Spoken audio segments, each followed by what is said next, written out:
Fala, galera concurseira do Brasil, professor Renato Viranari. Estamos de volta aqui com Terças com o Prof. E como eu sempre falo, o desejo de vocês, ou melhor, a escolha de vocês é uma ordem. Cá estou eu para tratar do assunto escolhido lá na enquete proposta no meu Instagram. E para quem não segue meu Instagram, eu vou colocar no final dessa aula, mas volto a falar aqui, @RenatoVieira.prof. Então siga lá e participe da enquete, né, que escolhe, né, que é a responsável da escolha para o assunto que eu trato aqui no canal do YouTube. Então, galera, o assunto escolhido foi princípios fundamentais, que logicamente, como o próprio nome sugere, é um assunto básico, basilar, fundamental. Ou seja, toda a Constituição Federal vai ser constituída sob, né, no caso sobre, né, essa base que são os princípios fundamentais. Belezinha? Então, sem mais delongas, que aqui é direto ao ponto, vem que vem e vão manobrar de olho na tela. Tá aí, galera? Terças com o Prof, com o professor Renato Vieira, tá aí pra gente. Vamos que vamos, só alegria pra cima. Galera, olha só. Primeira coisa que a gente tem que saber aqui. Quando a gente fala princípios fundamentais, eu vou desenrolar isso, né, em forma de mapa mental, que vocês já sabem como é que funciona, né? Quando a gente fala princípios fundamentais, nós estamos nos referindo ao título 1 da Constituição Federal. Você vai ver que no decorrer do texto constitucional existem divisões, tais como títulos, capítulos, seções e subseções. Então, você vai ver que dentro de um título eu posso ter vários capítulos. Dentro de um capítulo eu posso ter várias seções. E dentro das seções eu posso ter subseções. Então, é assim que a Constituição ela é dividida. Em se tratando de princípios fundamentais, é o título 1, que comportam quatro assuntos específicos. Quando a gente fala de princípios fundamentais, nós estamos falando dos fundamentos da República Federativa do Brasil, que é contemplado no artigo 1º, poderes da União ou separação dos poderes, artigo 2º, objetivos da República Federativa do Brasil, artigo 3º, e princípios que regem nas relações internacionais, que está no artigo 4º. Todos esses assuntos pertencem ao título 1, chamado Princípios Fundamentais. Então, dito isso, vem que vem e vamos tratar de cada um desses. De olho na tela, vambora! Então, galera, é sempre bom a gente montar isso, porque no dia de prova, assim, para analisar até, né, o conteúdo programático, muitas pessoas têm dúvidas, parece uma coisa simples, né, mas pode pegar as pessoas pelo pé, galera. Porque quando a gente fala princípios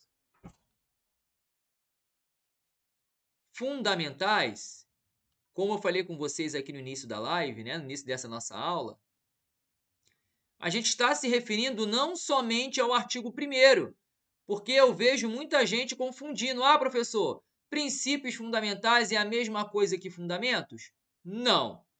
Correto você dizer, tudo que é fundamento é um princípio fundamental? Aí sim. Professor, por que não entendi essa analogia? Olha para cá.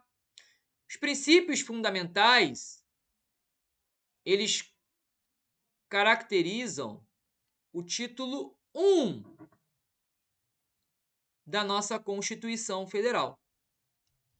E dentro desse título 1, eu tenho o artigo 1º, o artigo 2º,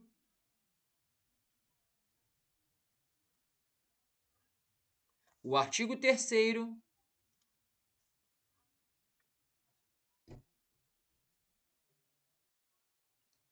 e, por fim, o artigo 4º. Então, sim, galera, os princípios fundamentais, eles contemplam do artigo 1º ao artigo 4º. Só que dificilmente provas de nível um pouquinho mais elevado vai colocar assim, de acordo com o artigo 1º da Constituição. Não, ele vai usar, que eu costumo dizer, o nome especial de cada um desses artigos. Então, é importante que nós saibamos a que se refere o artigo 1º, qual é o nome especial que esse artigo pode ter, e assim sucessivamente para todos os artigos pertencentes aos princípios fundamentais. Então, vem para cá, galera. Quando eu quero me referir a assuntos atinentes referentes ao artigo 1º, eu vou perguntar para você, de acordo com os fundamentos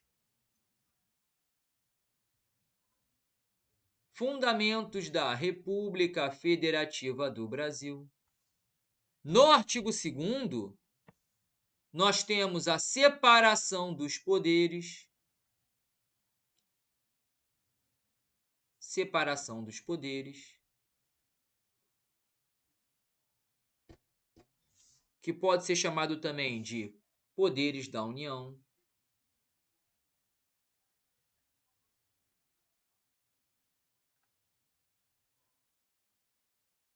No artigo 3º, galera, nós temos os objetivos da República Federativa do Brasil. E, por fim, para finalizar os princípios fundamentais, temos o artigo 4º, que trata dos princípios que regem as relações internacionais. Que a sua prova pode simplesmente falar assim, princípios internacionais, tá? Também não está incorreta, tá? Está correta essa nomenclatura. Então, galera, olha para cá. Quando a gente fala de princípios fundamentais, a sua prova pode perguntar tudo que esteja no artigo 1º, 2º, 3º ou 4º da Constituição. Agora, se ele fizer uma pergunta referente a cada um, ele vai usar as nomenclaturas aí que você pode visualizar. De acordo com os fundamentos da República Federativa do Brasil, ele vai te perguntar só o que está no artigo 1º, e assim sucessivamente. Objetivo, só o artigo 3º, e princípios, só o artigo 4º. O que tem que ficar aí bem firme na sua mente é que princípios fundamentais engloba os 4 artigos. Logicamente, galera, que aqui nós vamos nos ater ao texto constitucional, né? A proposta dessa aula é nos prender à parte constitucional, porque 90%, eu digo com toda a propriedade, 90% das questões são copia e cola. Lógico, uma ou outra requer que você tenha um entendimento mais aprofundado. Por exemplo, saber por que o Brasil é uma federação, por que o Brasil é uma república, por que o regime de governo do Brasil é democracia.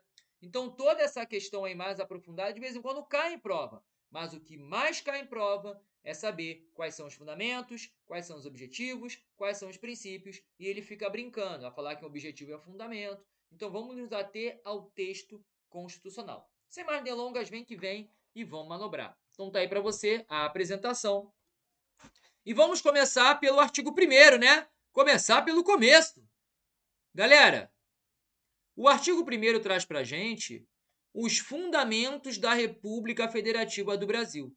E aqui, de maneira bem objetiva, galera, vocês vão colocar aí, ó, os fundamentos da República Federativa do Brasil é o SOCIDI VAPLU.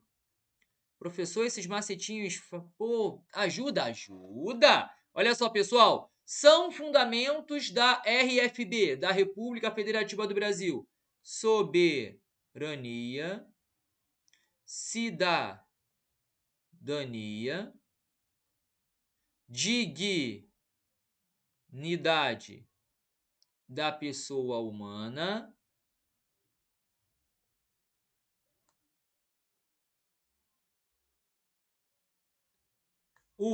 valores,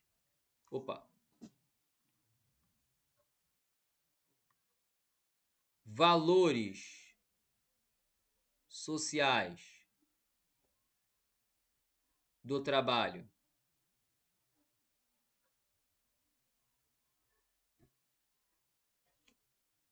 E a livre iniciativa.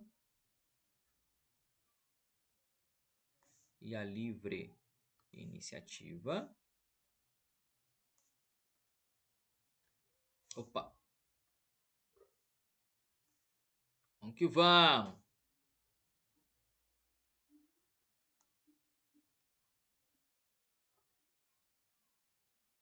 E por fim, o pluralismo político. Então, galera, a maioria das questões vai querer saber de você quais são os fundamentos da República Federativa do Brasil. E aqui ele vai brincar, né, com você, vai dizer que o fundamento é um objetivo, vai falar que o objetivo é um princípio internacional. Então é extremamente importante você saber quais são os fundamentos. E aí tem a musiquinha, né? Socidiva Plu, fundamentos da RFB. Oi, Socidiva Plu, fundamentos da RFB. RFB, República Federativa do Brasil, soberania, cidadania, dignidade da pessoa humana, valores sociais do trabalho, livre iniciativa e pluralismo político. Soberania significa dizer que o Brasil, quando comparado ao panorama internacional, é um país que tem independência, é um país que tem as suas próprias regras, é um país autônomo. E, internamente falando, o Brasil exerce a influência dentro do território nacional.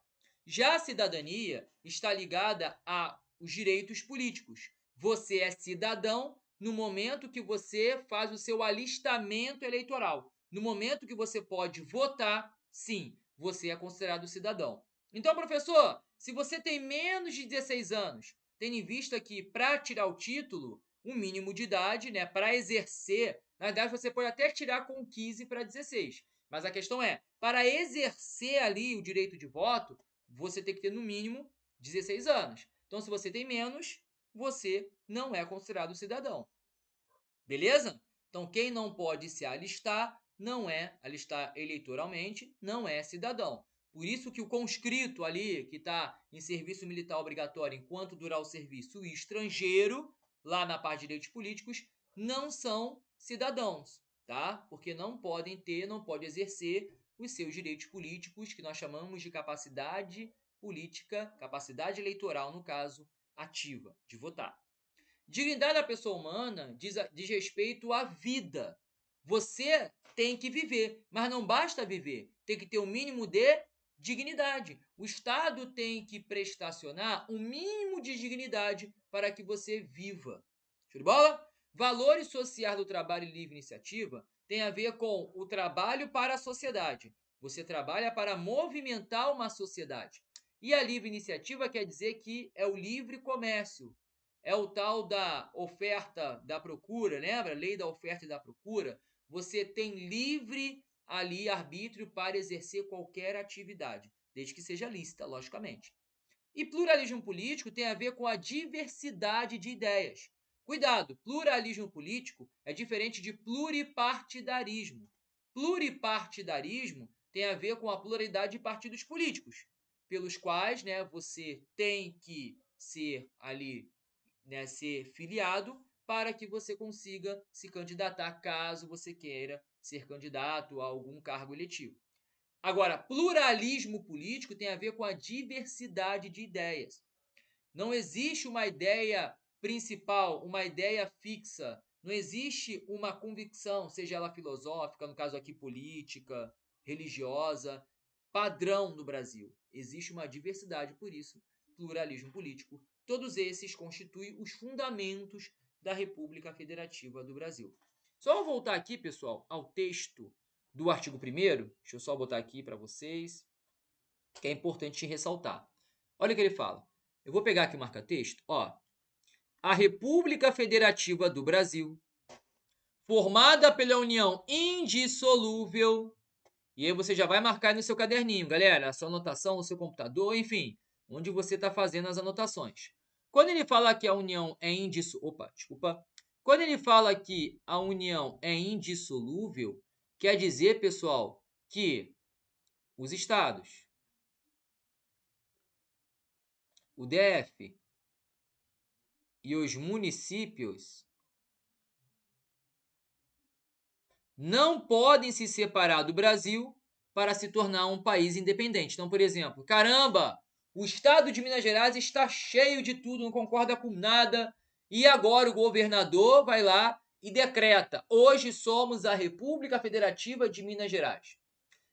RFMG, República Federativa de Minas Gerais. Existe isso? Não, porque nenhum estado, nenhum DF, nenhum município pode se separar do Brasil para se tornar um país independente. O que pode acontecer, e aí o artigo 18 ampara isso, é a subdivisão, é a fusão, é a separação, desmembramento, é a reintegração de estados. Isso pode acontecer, mas internamente, dentro do Brasil.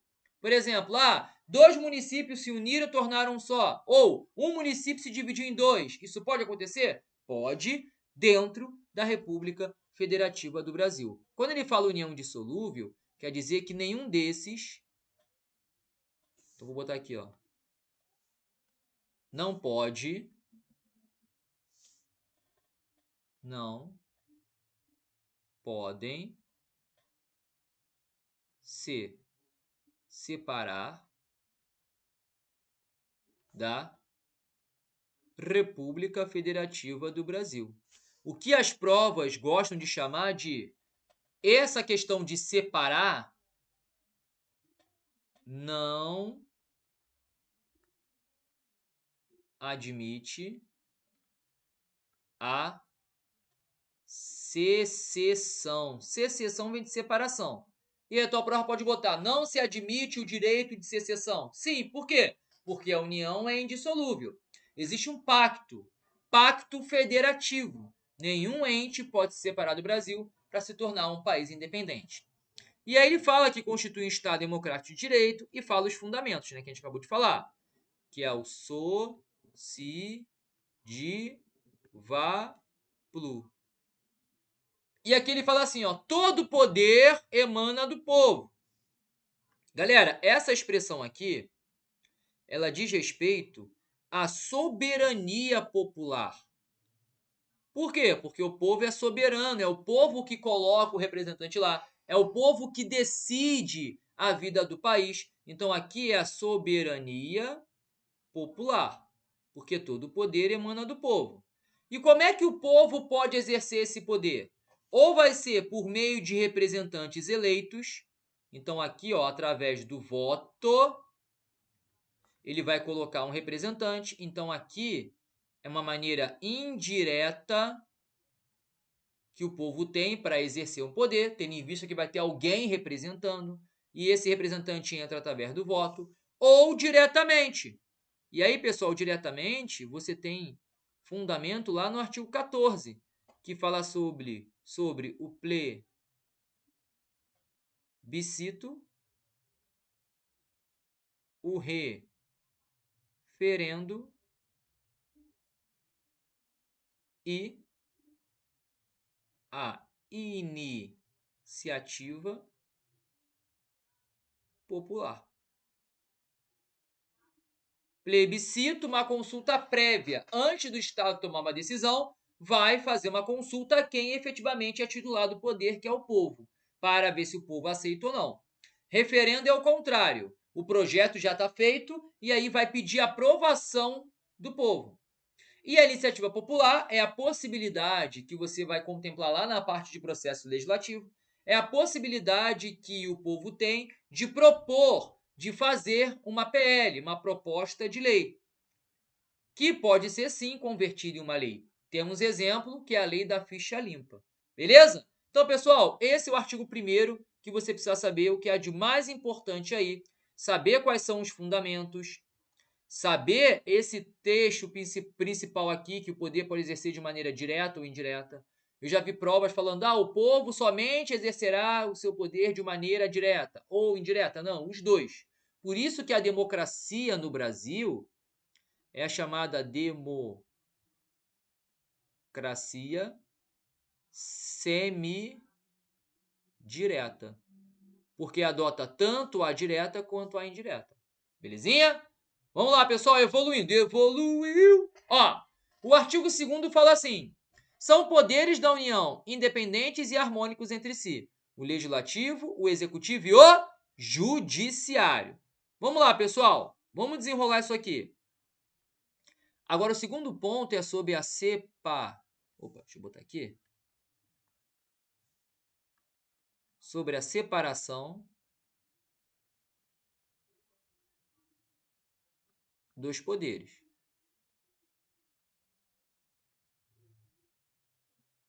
E aqui, o que a gente pode ressaltar, galera? Até um ponto assim que vai além da Constituição. Primeira coisa, pessoal, eu já vi prova falando, o poder da República Federativa do Brasil é dividido em 3.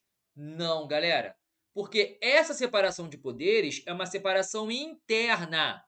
Agora, quando a gente olha a República Federativa do Brasil, estamos olhando para um poder uno, indivisível, quando, né, visto pelos demais países. Então, anota aí. O poder da República Federativa do Brasil, ele é uno, é indivisível. Essa separação de poderes, ela é feita dentro da estrutura da administração. Ou melhor, dentro da estrutura do Estado, né? Tô com um administrativo na cabeça falando administração, né? Professor não engana que adora administrativo. Então tá aí, galera. Separação dos poderes traz pra gente os poderes da União. E em se tratando de direito administrativo, não confundir poder da União com poderes administrativos, tá? Poder da União é esse que é tratado no artigo 2º da Constituição. Até rimou, né? Então, olha só. É o legislativo, é o executivo e o judiciário. E aí, galera, a Constituição fala pra gente que esses poderes, eles são harmônicos. Cuidado, hein? Parece boba, mas ó, independentes entre si. Pelo incrível que pareça, galera, concurso público é uma coisa bem sinistra. Por quê? Porque ele traz pegadinhas assim que você nunca sonha em cair. Olha só que maldade. Eu já vi provas botando assim, ó. São, segundo a Constituição, são poderes da União harmônicos ou independentes entre si. Tá errado, não é ou, é e. Que ou dá essa ideia de alternância, né? Tendo em vista que o ou, ele exerce ali, né, a classe de conjunção. Conjunção coordenativa alternativa. Então dá essa ideia de um ou outro. E não, são os dois. Além de harmônicos, são independentes. Professor, e desses poderes aqui, o que a gente pode tirar como questão de prova? Galera, através dessa ideia de poder, surge também a ideia das funções essenciais do Estado. Como assim, professor? Cada um desses poderes tem uma função principal, galera, é lógico. E, na verdade, no fundo, o que é divisível na República Federativa do Brasil são as funções, porque elas são repartidas, elas são distribuídas. E que funções são essas, professor? Vamos lá. As funções essenciais do Estado nada mais são que as funções administrativa, vou abreviar aqui, tá? A função legislativa e a função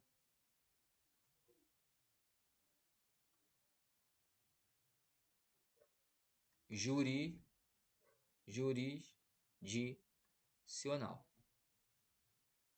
Pessoal, a função administrativa também pode ser chamada de função executiva. E a função legislativa também pode ser chamada de legiferante. Belezinha? Olha que interessante para nossas provas de concurso, galera. Então, só recapitulando, dizer que os poderes são separados, no fundo, a Constituição quer mostrar para você o seguinte, olha só, não é o poder que é separado, porque o poder da República Federativa do Brasil é uno. Essa reconstrução interna de poderes da União diz respeito à repartição de atividades. E Banca Sebrasf já abordou isso, falando assim, ó, o poder da República Federativa do Brasil é uno e indivisível. A repartição que existe é entre funções essenciais. Perfeito.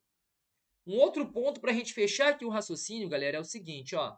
Quando a gente fala de funções essenciais, do Estado, a gente está falando de funções não exclusivas, e sim principais de cada poder. Então é importante dizer o seguinte, que não existe uma função, porque qual é a ideia? Ah, professor, função administrativa, só o executivo. Função legislativa, só o legislativo. E jurisdicional, só o judiciário. Negativo, galera. As funções, elas transitam entre os poderes, porque a própria Constituição traz isso pra gente. Ela não fala que os poderes são harmônicos? O que significa andar em harmonia? Cada um sabe o que o outro está fazendo, não é isso? Então, por isso que as funções transitam entre os poderes. Mas cada poder tem sua autonomia, por isso eles são independentes. Então, o interessante aqui é marcar que essas funções não são exercidas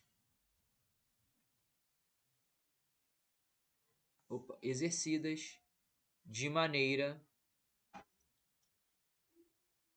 exclusiva por determinado poder.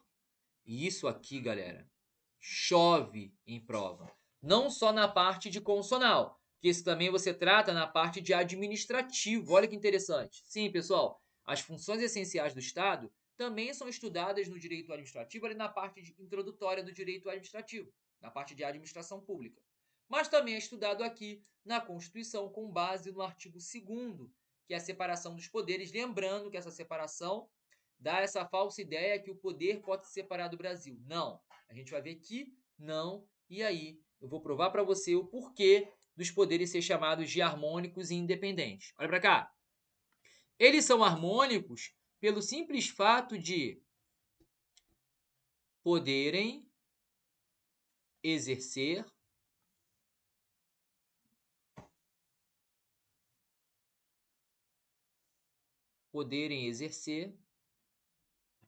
as funções.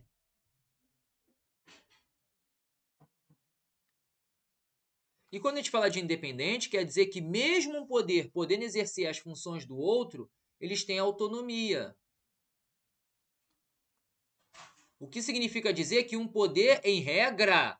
Ah, professor, porque eu vejo isso, o Poder Judiciário, a todo tempo, ele pode tornar uma lei inconstitucional. Galera, em regra, um poder da União não intervém no outro. Agora, eu falei para vocês que existe harmonia. E essa harmonia pressupõe um controle de um poder para o outro. Então, se você está diante de uma situação em que o poder judiciário ele está analisando ali o poder legislativo quanto à constitucionalidade de uma lei, ele está exercendo a atividade típica daquele poder. Tá bom? No caso aqui, o poder judiciário. Isso pode acontecer? Pode, galera. Pode e acontece o tempo todo. Beleza? Justamente pela harmonia dos poderes. E aí, o que você tem que ficar ligado aqui, galera? Legislativo, executivo e judiciário são os poderes da União. Galera, essa situação aqui, que diz respeito a poder exercer a função do outro e, ao mesmo tempo, ser autônomo, traz para a gente uma situação que é chamada de sistema de freios e contrapesos. Então, dizer que os poderes são harmônicos, mas ao mesmo tempo são independentes, é dizer que um pode botar freio no outro, um pode controlar o outro para que o equilíbrio seja feito. O interesse público é o mais importante. Quando eu falo sistema de freios, quer dizer que um pode limitar o outro. Quando eu falo que é contrapeso, que esse controle faz o quê? A ocorrência de equilíbrio. Logicamente que eu já vi provas falando até em inglês. É isso? O sistema de freios e contrapesos é o tal do check and balances. Então, se você vir essa expressão em inglês, check and balances, quer dizer sistema de freios e contrapesos. Esse é o artigo 2º da nossa Constituição Federal. Olha que maravilha, galera. É aí, ó. Tá vendo que o artigo 2º é muito além do que a gente imagina? Beleza. O artigo 3º, galera, traz para a gente os objetivos da República Federativa do Brasil. E quando a gente fala de objetivos, no direito constitucional, estamos diante de normas ditas como programáticas. Professor, o que são normas programáticas? São programas, diretrizes que visam o futuro.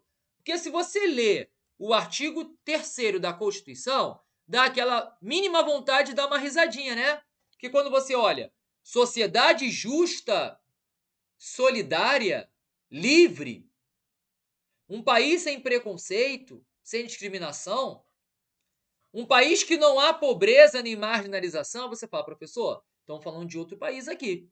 Por isso, galera, que a ideia é a seguinte, isso não pode existir hoje, mas a ideia, não é à toa que o nome aí do artigo é objetivo, a ideia é que para o futuro isso seja implementado.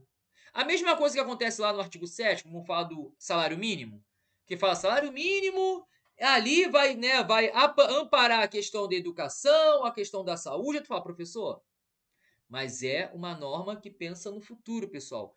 Todo o direito social, ele é uma norma programática. O direito social é uma norma programática. É uma ideia que vai pensar daqui para o futuro.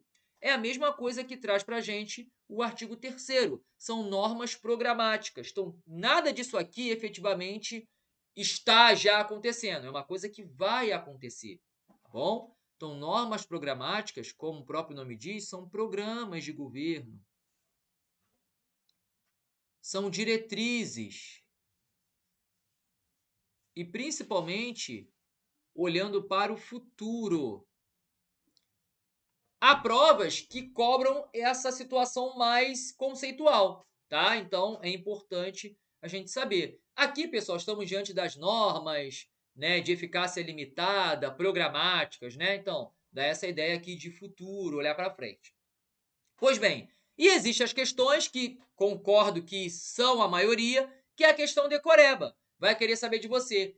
Quem são considerados os objetivos da República Federativa do Brasil? E agora, você vem comigo e vai cantar o estilo Gretchen, né? Olha aí, ó. Conga, conga, conga. É, galera, olha pra cá, olha pra cá. Se você pegar a inicial de cada um dos incisos referentes a objetivos, ó, com, G de garantir, ER de né, erradicar e PRO de promover, ó. Conga, pro. Então você vai lembrar, ó. O objetivo é conga, lá, conga. Olha aí, ó. Conga, conga, pro. Olha aí, ó. Com de construir uma sociedade livre, justa e solidária. Garantir o desenvolvimento nacional. Eu já vi prova trocando, hein? Botando desenvolvimento internacional. Cuidado com isso. Erradicar a pobreza e a marginalização e reduzir. Provas costumam trocar. Vai falar reduzir a pobreza e a marginalização e erradicar as desigualdades. Não. Se ele pergunta de acordo com a Constituição, tem que ser nessa ordem. E promover o bem de todos, sem preconceitos de origem, raça, sexo, cor, idade e quaisquer outras formas de discriminação. Detalhe, galera. Visualizou que todos os objetivos são iniciados por verbo? Construir, garantir, erradicar e promover. Mas cuidado com esse macetinho. E eu já dou aqui um alerta para vocês, galera. Esse macetinho é válido? Pô, super válido. Mas cuidado, que na língua portuguesa os verbos podem ser substantivados. Como assim?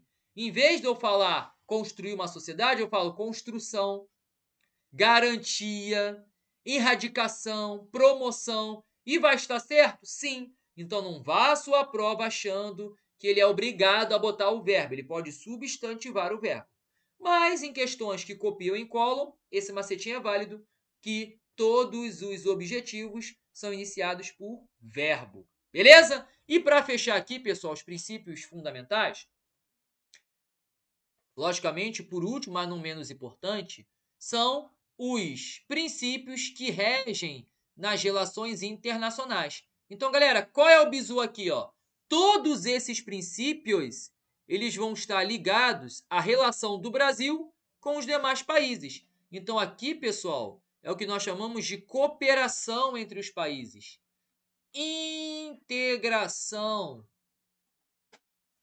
Integração dos estados soberanos. Então você vai perceber que todos os princípios fundamentais, ou melhor, os princípios internacionais, que não deixa de ser um princípio fundamental, eles têm essa pegada de relação do Brasil com os demais países. Então essa integração é baseada em uma relação do Brasil, vou botar aqui, ó, relação Brasil versus o mundo, né? Digamos assim. Mas esse versus aqui não é contra, não, né? Esse verso aqui é com relação a integrado, a relação. Então, olha só. Deixa eu pegar aqui o marca-texto. Quando a gente fala assim, independência nacional. Pô, há dúvidas que a independência nacional é o Brasil com relação aos demais países? Ele já começa logo com isso. Ó, prevalência dos direitos humanos. É preciso que os direitos humanos sejam aí tratados entre o país, Brasil, e os demais países. Não é à toa que existe o tal dos tratados internacionais sobre direitos humanos, por exemplo, que trata das pessoas com deficiência, que trata, né, das pessoas negras. Então, tudo isso é o quê? Prevalência dos direitos humanos, relação do Brasil com o mundo. Autodeterminação dos povos. Cada país tem a sua cultura, tem a sua identidade. E o Brasil tem a sua identidade. Ele não depende de um outro país, teoricamente. Pô, por cada país ser independente, não pode haver intervenção, né, galera? Se os países são independentes, não pode haver intervenção de um país com relação ao outro. Igualdade entre os estados. Todos nós somos estados soberanos. Não há que se falar em um estado que antes era, né, na época do Brasil colônia, um país ser colônia do outro. Não, todos são iguais, todos são estados soberanos. Defesa da paz, paz mundial, né, galera? O que a doutrina chama de direito de quinta ou até mesmo direito de terceira geração, que é a paz mundial. Solução pacífica dos conflitos. Conflitos podem acontecer entre países, mas a ideia é solução conflita para haver a integração entre os estados. Repúdio ao racismo e ao terrorismo, que são situações, sim, que são tratadas no Brasil com o mundo. E, logicamente, cooperação entre os povos dos demais estados soberanos para o progresso da humanidade. Coisa linda, né? E a concessão de asilo político, que é o Brasil receber pessoas de outros países. Belezinha? Logicamente que estejam aqui de maneira lícita. Mas, professor, e se for um refugiado? O Brasil vai acolher, mas você sabe que existe, mais para frente vocês vão estudar, o Instituto da Extradição. Por exemplo, o cara cometeu um crime e veio correr para o Brasil. A princípio, o Brasil vai acolher. Mas se for descoberto que aquela pessoa cometeu um crime e veio se esconder aqui, o país de origem dele pode pedir a extradição. E o Brasil, com certeza, vai dar. Porque um estrangeiro, ele pode ser extraditado. A Constituição só veda no caso de crime político ou de opinião. Fora isso, vai embora, vai responder no teu país. E o parágrafo único fecha toda essa ideia de integração. Ó, a República Federativa do Brasil buscará a integração econômica, política, social e cultural dos povos da América Latina. Eu já vi prova botando assim, ó. Buscará a integração econômica política dos povos dos estados americanos. Não, América Latina. Ah, professor, dá a ideia que é a mesma coisa. Dá a ideia não quer dizer o texto da Constituição, beleza? Tem que barcar o que está na Constituição. Aí ele fala aqui, visando a formação de uma comunidade latino-americana de nações. Não é dos estados americanos, é latino-americana de nações. Tem que botar exatamente o que está na Constituição. Beleza? Dito isso, galera, vamos colocar em prática aqui? Vem que vem, vambora! Só bora, professor! Vamos lá! Exercícios de fixação. Vem que vem, galera! Questão número 1 na tela para vocês. Olha lá! Em uma gincana jurídica, os grupos alfa, beta e ômega foram instados, a se manifestar sobre o conteúdo dos princípios fundamentais. Lembrando, princípios fundamentais é o título 1, que engloba do parágrafo 1º ao parágrafo 4º, fundamentos, separação dos poderes, objetivos e princípios internacionais. Aí põe aqui, ó, da Constituição da República de 88. O Grupo Alfa defendeu que a forma de Estado adotada foi mencionada no rol desses princípios. De fato, galera, olha só. República Federativa do Brasil. A federação é a nossa forma de Estado. Ou seja, a federação vai dizer como o nosso Estado vai ser estruturado. E como ele é estruturado? Na repartição de competências entre os entes. Quem são os entes, professor? Estados, DF, União e municípios. Beleza? Então, de fato, o próprio título lá da Constituição, ou melhor, o próprio caput do artigo 1º traz para a gente República Federativa do Brasil e deixa claro que é a nossa forma de Estado. Então, sim, vem mencionada no rol desses princípios. Então, essa primeira indagação está certa. Então, grupo alfa, ponto para o grupo alfa. Ó, grupo beta, observou que a forma de governo foi objeto de previsão específica. Sim, galera, olha aqui, ó. A nossa forma de governo é a república. E o que diz respeito à república? Réis, coisa, pública, do povo. Coisa do povo. O Estado, ele é organizado olhando para o povo, galera. Por isso que os representantes, eles têm características próprias para que na verdade aqui, né, o alcance seja o interesse público. Então, na República, você trata de como o Estado vai governar.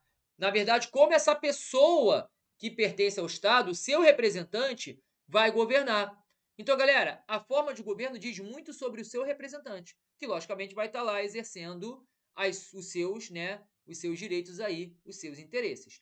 Por isso que a República, ela vai ser constituída através de representantes que serão eleitos, que ficarão lá por tempo determinado, portanto, mandato temporário, e eles vão se responsabilizar pelas atividades. Beleza? Então, eu costumo dizer, pessoal, que a República é TRE. Lembra do TRE lá, o Tribunal Regional Eleitoral? Então, TRE. Por quê? Os representantes estão ali de maneira temporária, ou a sua prova pode botar transitória, a mesma coisa, se responsabilizam pelas suas atitudes, por isso R de responsabilizar, e de eletividade, porque eles são eleitos através do voto. Tudo isso está ligado à forma de governo. Então, de fato, a Constituição menciona sobre a temática. Então, vem para cá, galera. Aí ele fala aqui pra gente. Então, ponto pro Bravo também, né? Grupo Bravo, ponto, alfa, ponto. Olha o ômega. O grupo ômega, por sua vez, defendeu que o sistema de governo foi expressamente contemplado. Pessoal, o nosso sistema de governo é o presidencialista. E, galera, não. A Constituição, ela não menciona o nosso sistema de governo. Isso aqui é um entendimento doutrinário. Pelo fato do nosso chefe de governo, né, e o nosso chefe de Estado ser a mesma pessoa, ou seja, o presidente da República. Galera, tem uma diferença entre chefe de Estado e chefe de governo. Chefe de Estado diz respeito àquela pessoa representar o país internacionalmente. Né? Você vê o presidente indo a congressos, reunião da ONU. Nessa situação, o presidente da República como chefe de Estado. Agora, quando o presidente da República traça políticas públicas dentro do país, aí ele é o chefe de governo. Mas veja que chefe de Estado e chefe de governo são atribuições relativas a uma mesma pessoa. Por isso que o nosso sistema de governo é o presidencialista e não o parlamentarista. Beleza? Show de bola? Porque parlamentarismo você tem o chefe de Estado, que é na figura do rei ou da rainha, e o chefe de governo, que é na figura do primeiro-ministro, que não é o adotado aqui no Brasil. Beleza? Beleza. Então, tá aí para vocês. Então, infelizmente, o grupo ômega não pontuou. Então, nós temos que o grupo alfa tá certo e o bravo, o beta aqui também, né? Então, vamos lá, vamos às opções. Somente as afirmações dos grupos alfa e ômega estão corretas? Não, tá errada. Do ômega tá errado. Somente as afirmações do grupo alfa e beta estão corretas? Opa! Aqui fala que o ômega está correto? Não. Aqui fala que somente o beta está correto? Não. E aqui fala que as três estão corretas? Não. Então, nosso gabarito é a letra B de bravo. Beleza? Simbora! Questão 2, ó. A República Federativa do Brasil tem como um de seus fundamentos, sociediva plu, pluralismo político, beleza. E rege-se nas suas relações internacionais, então tá vendo que ele mudou. Ele falou de fundamentos, agora tá falando de princípios internacionais. Aí ele fala, pelos princípios da independência nacional e da igualdade entre os estados. Gabarito certíssimo. Professor, mas calma aí. Ele só não fala de fundamentos? Cuidado com a interpretação, galera. Ele põe o E ali, ó. O E dá uma ideia de adição. Então, são orações diferentes. Na primeira oração, ele fala de fundamentos. Na segunda, ele fala de relações internacionais. E, de fato, o pluralismo político é um fundamento e a independência nacional e a igualdade entre os estados, sim, constituem princípios internacionais. Então, a assertiva está correta. Para cima. Olha 3. No Brasil, todo poder emana do povo, que poderá exercê-lo diretamente. Cuidado com esse tipo de questão, galera. Porque é o tal do incompleto que não está errado. Olha para cá. Eu costumo dizer, principalmente as questões Sebrasp, que você tem que analisar a assertiva e não o que você acha. Se eu botei um ponto final, eu fechei o período. Esse período está correto? No Brasil, a democracia, né, direta, ela é adotada? De certa forma, sim. O Brasil pode exercer diretamente seu poder. Em algum momento eu falei que é somente dessa forma? Conseguem ver, pessoal? Então, até aqui, se a assertiva terminou aqui, galera, sem medo de ser feliz, tá certo. Cuidado para não botar chifre em cabeça de cavalo. Então, pensar, professor, peraí, também atua indiretamente, mas a questão não está te perguntando isso. Se ela botasse assim, ó, no Brasil, todo o poder emana do povo, que somente poderá exercer diretamente. Aí não, porque ele está tirando qualquer possibilidade de exercer através de seus representantes. Mas quando ele traz somente esse trecho, o trecho está correto. Está incompleto? Ok, mas está correto. Belezinha? Cuidado com esse tipo de questão em sua prova, galera. E para fechar aqui, ó, número 4. Um sistema de governo compreende as relações institucionais estabelecidas entre os órgãos integrantes do Poder Legislativo e Executivo. Galera, olha que interessante. O sistema de governo tem a ver com os representantes eleitos. Porque você deve estar se perguntando, professor, por que ele não botou ali Poder Judiciário? Porque, galera, não há que se falar em eleição para o Poder Judiciário. Professor, tem sim! Porque lá, no artigo 14, que fala sobre os direitos políticos, diz que o juiz de paz é um cargo eletivo. Ok, galera. Juiz de paz não faz parte do Poder Judiciário. Cuidado com isso, hein? Não é Poder Judiciário, embora tenha um nome ali, juiz de paz, né? Ele não é um juiz togado, não é um juiz concursado que fez o concurso lá para... Ele não é um magistrado. Então, pessoal, quando a gente fala de eleição, a gente só elege o quê? Representantes para o Poder Legislativo e Executivo. Não há que se falar em eleição para cargos no Poder Judiciário. Então, por isso que ele fala sistema de governo somente com relação ao Legislativo e Executivo, e tá certo. Bem como, que dá essa ideia de soma, né? É o tal do também. Os aspectos referentes à investidura, que é através do voto, a continuação ou a destituição dos governantes do poder. Galera, aqui ele está falando do impeachment. Porque olha só, como é que ele é investido no cargo? Através do voto. Como é que ele continua? Se ele fizer tudo certinho e cumprir todos os requisitos da lei. E como é que ele pode ser destituído? Através do impeachment, que é baseado, sim, em manifestação do povo, que vai ser julgado lá no Senado, pô. Então, tudo isso tem a ver com o sistema de governo. Representantes eleitos através do voto, e isso é atinente aos poderes legislativo e executivo, questão perfeita, gabarito correto. Belezinha, galera? Com isso, chegamos ao final de mais um Terças com Prof para vocês. Não deixe de me seguir no Instagram, @renatovieira.prof. E você que está assistindo esse vídeo, curtiu, comenta aí, curte, compartilha. E se você não é inscrito no canal, tá aí, professor ou prof. Renato Vieira. Seja aí mais um membro da nossa grande equipe. Então, galera, um forte abraço, até a próxima Terça com Prof. Tamo junto e vamos manobrar. Valeu, galera. Tchau, tchau.